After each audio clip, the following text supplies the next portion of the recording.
I gotta admit, being a GM fan is a strange experience. I mean, General Motors is this giant mega corporation that'll probably rule over an autonomous cyberpunk-esque city in the next 100 years, but there's just something about their cars that just ooze comfy feelings. Go ahead, sit in one.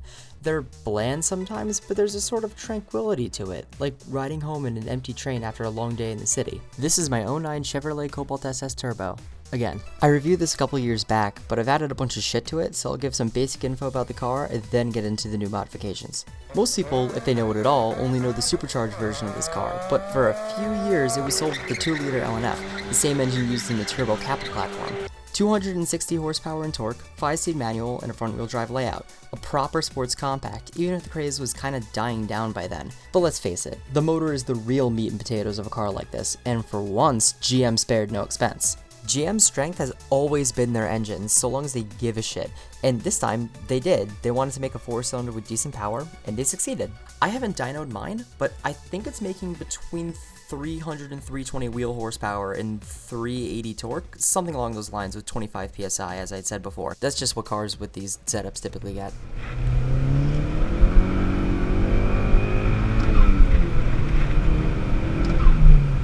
It's not the fastest thing on the road, but I'm pretty happy with it considering I didn't have to mess with the engine or the turbo. The tune's a different story though. Changing that was the best thing I've done so far.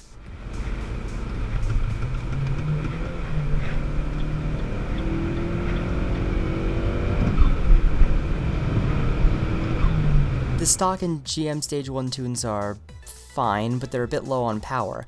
I humbly suggest ZZP's tune because it feels like the stock one on steroids, but I've also heard some pretty good things about the people in the community that tune these engines, so pick your poison. But regardless, the small KO4 turbo means early torque but weak top end power. You should be shifting at 5500 RPM. I replaced the tires after I got the car tuned, Cooper Xeons by the way, but as for wheels and suspension, it's stock for now. For a front-wheel drive car, it handles really well, but there's still some room for improvement. For example, I have an open diff, so the steering wheel wants to rip at your hands in second gear. You can get used to it and move the wheel accordingly, but I mean, just look at my hands. Now, everyone knows that FF cars understeer, but this little torsion beam machine telegraphs his front end plow like the Asylum Demon from Dark Souls. You can feel when the car's beginning to lose grip way in advance, which makes it more approachable to beginner drivers. Like me. Someday I'll mod the suspension to make it corner better, but this car's already a bit of a rough ride. Sure, I can use Battlefield Hardline adjectives like gritty and visceral, but I'm pretty sure I'll need a cane if I dare to put on max P-Rod coilovers on this thing. It's about on par with a Mitsubishi Lancer Evolution, but the wooden roller coaster-esque ride quality isn't where the similarities end. A common complaint with the Evos is the wide turning radius. It's somehow even wider on the Cobalts. So just skip the parallel parking unless you got a gravity gun to use.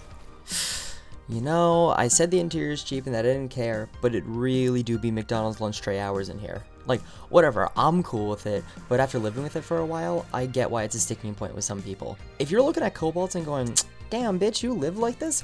Go get yourself a Buick Regal GS6MT. I'm dead fucking serious. Same-ish engine and a better transmission, and the inside is way more comfy. You know, Buick quality and whatever. If we can zoom out a bit, we can talk about the exterior styling, and you want my opinion? It's cute.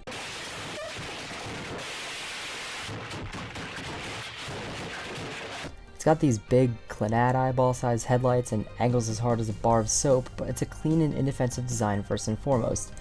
I don't know, maybe I just missed the era when cars didn't have to look like Gundams, but I think the GM body kit and the 18-inch wheels really tie the whole thing together. That said, the back end of the sedan's a little lacking, especially now when it's, There's a couple SS sedans with a modified rear lip from the SS Coupes, and of course I dove in with zero bodywork experience. Not gonna lie, it's been a while since I started this project, but at least the lip's looking nice. It's smoother than Vin Diesel's head. And then after it's at the paint shop, the car will be practically done.